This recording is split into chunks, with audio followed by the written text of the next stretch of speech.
One thing that you mentioned there, again, we talked a little bit about change management. We talked a little bit about getting the fundamentals right. And you also mentioned what you do is you help people, essentially present their plan up to, let's call it like upper management to get buy-in. Maybe as a listener to this podcast who's thinking about putting together a plan to present up, what are the most important components to this plan when we talk about like putting together, like, let's call it like a basic reliability program within a facility?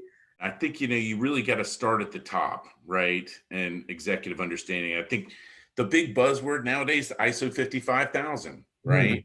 Starting with a policy and a SAMP.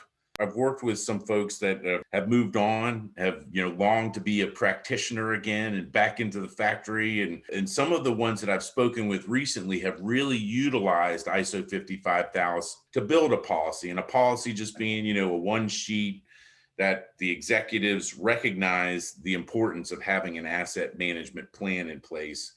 And this is their edict to the organization. So starting from the very top, and then moving into a strategic asset management plan, getting into building equipment maintenance plans. And like you had mentioned, Ryan, getting into like, criticality analysis, FMEAs, that stuff is going to make you, when you're good and you have all that data in place and you're making data-driven decisions that support you in being proactive, I think, and then once you start getting, to the point to where you're fine tuning it with predictive maintenance programs that are supporting your overall approach, I think that's a great strategy.